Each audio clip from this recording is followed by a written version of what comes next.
Hello cutting channel people, நம்மளோட actor Vijayakanth sir இப்போ வந்து இறந்துட்டார் அப்படின்ற நியூஸ் காலையிலேருந்தே வந்து சோஷியல் மீடியா ஃபுல்லாகவே வந்து ஆக்கிரமிச்சிட்ருக்கு அப்படின்னு தான் சொல்லணும். அஃபிஷியலாக அவர் வந்து அட்மிட் பண்ணிப்பட்டிருந்த ஹாஸ்பிட்டல்லேருந்தே வந்து ஒரு சில நியூஸ்கள் வந்து வெளியே வந்திருக்கு. இப்போ என்ன நடந்துச்சு, எது நடந்துச்சு அப்படின்றத இந்த வீடியோ ரொம்பவே தெளிவாக டீட்டெயிலாக உங்களுக்கு எக்ஸ்பிளைன் பண்ணிக்க போகிறேன். நான் பேச கேட்க ரெடியாக இருப்பீங்க நம்புறேன். வாங்க அவர் ட்ராவல் பண்ணிக்கலாம். முதல் விஷயமே என்ன அப்படின்னு பார்த்தீங்கன்னா, ஏற்கனவே அவர் வந்து நிறைய வந்து உடல்நல கோளாறு காரணமாக வந்து அமெரிக்கா, அது மட்டும் இல்லாமல் நிறைய வந்து ஃபாரின் கண்ட்ரீஸ்லாம் வந்து போய் ட்ரீட்மெண்ட் எடுத்துகிட்டு இருந்தார். அப்படி இருக்கும் சமயத்தில் இப்போ தான் அவர் கொஞ்சம் கொஞ்சமாக ரிசால்வ் ஆகிட்டார் அப்படின்னு சொல்லி அவரை வந்து எல்லா ஹாஸ்பிட்டலுமே டிஸ்சார்ஜ் பண்ணி அவரை கொஞ்ச நாளைக்கு முன்னாடி தான் வந்து நம்மளோட தமிழகம் எடுத்துகிட்டு வந்து வீட்டில் வச்சுருந்தாங்க.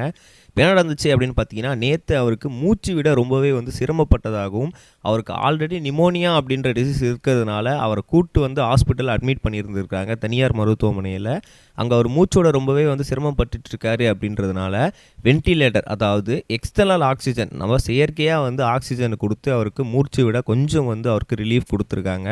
அப்படி கொடுத்துமே அவரால் வந்து இன்னுமே வந்து மூச்சு விட சிரமப்பட்டுட்டு தான் இருந்துகிட்டு இருக்காரு. அவரால் வந்து மூச்சு விட முடியல அப்படின்ற மாதிரி ஒரு கருத்து இருக்கவே, ஒருவேளை இது கொரோனாவாக இருக்குமோ அப்படின்னு சொல்லி கொரோனா டெஸ்ட் எடுத்திருக்காங்க. அப்படி இருக்கும் சமயத்தில் கொரோனா பாசிட்டிவ் வந்திருக்கு நேற்று நைட்டு. ஸோ அதுக்கப்புறமே வந்து அவரால் வந்து கொஞ்சம் கொஞ்சமாக வந்து மூச்சோட கொஞ்சம் சிரமப்பட்டது, ரொம்ப அதிகமாகவே சிரமப்பட ஆரம்பிச்சிருக்காரு. ஒரு கட்டத்துக்கு மேலே எல்லா வென்டிலேட்டர்ஸ் அது எல்லாமே வந்து அவருக்கு ஒர்க் அவுட் ஆகாமல் போகவே அவர் உயிரை வந்து இழந்துட்டார் அப்படின்னு தான் சொல்லணும். இது அஃபிஷியலாக அந்த ஹாஸ்பிட்டல்லேருந்து இன்றைக்கி காலையில் வந்து என்ன பண்ணியிருக்காங்கன்னா, அஃபிஷியல் ஸ்டேட்மெண்ட்டை ரிலீஸ் பண்ணியிருக்காங்க. இதை கேட்ட தொண்டர்கள், அது மட்டும் இல்லாமல் அவர் கூட இருக்க சக நடிகர்கள் எல்லாருமே வந்து ரொம்பவே வந்து பதறி போயிருக்காங்க.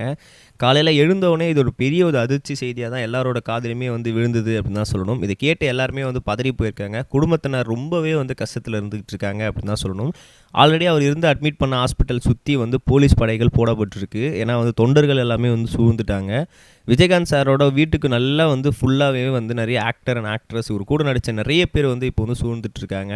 அவர் உடல் எப்போ வீட்டுக்கு எடுத்துகிட்டு வர போகிறாங்க அப்படின்றதும் தெரிய வரலை. அது மட்டும் இல்லாமல் எல்லாருமே வந்து இப்போ அவர் பார்க்க ரொம்பவே வந்து சூழ்ந்து ரொம்பவே வந்து கண்ணீருடன் வந்து எல்லாருமே வந்து பார்த்துக்கிட்டு இருக்காங்க அப்படின்னு தான் சொல்லணும்.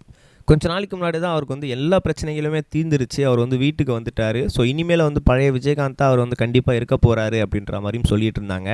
அப்போ தான் ஃபேன்ஸ், அது மட்டும் இல்லாமல் அவரோட கட்சி தொண்டர்கள் எல்லாருமே வந்து சந்தோஷப்பட்டுட்டு இருந்தாங்க. நம்ம பழைய விஜயகாந்த் சாரை மறுபடியும் கேப்டன் சாரை நம்ம பார்க்க போகிறோம் அப்படின்ற மாதிரியும் சந்தோஷப்பட்டுட்டு இருந்தாங்க. இப்போ காலையில் எழுந்தவொடனே அவங்களுக்கு எல்லாருக்குமே ஒரு வந்து ரொம்பவே வந்து பதட்டத்துக்குரிய ஒரு செய்திகளை அவங்க செவிக்கு ஈழவே அவங்க எல்லாருமே ரொம்பவே வந்து ரொம்பவே வந்து கஷ்டத்தில் இருந்துகிட்டு இருக்காங்க அப்படின்னு தான் சொல்லணும். கிட்டத்தட்ட வந்து அவர் ரொம்ப காலமாக சினிமாவில் இருந்துகிட்டு இருக்காரு. அதை பார்த்து எல்லாருக்குமே வந்து இப்போ ரொம்பவே கஷ்டத்துக்குரிய ஒரு செய்திகளாக தான் வந்து இருந்துகிட்டு இருக்கு. ஸோ நீங்கள் எவ்வளோ கஷ்டப்பட்டுட்டு இருக்கீங்க அப்படின்ற மாதிரி கம்சன் சொல்லுங்கள். நம்ம நெக்ஸ்ட் வீடியோ பண்ணுறேன் கைஸ். இது வரைக்கும் கனெக்டிங் டிவிக்கு சப்ஸ்கிரைப் பண்ணனா மறக்காமல் சப்ஸ்கிரைப் பண்ணிக்கங்க. உடனடி அப்டேட்ஸ் பெறுவதற்கு நோட்டிஃபிகேஷன் பெல்லையும் கிளிக் பண்ணிக்கங்க.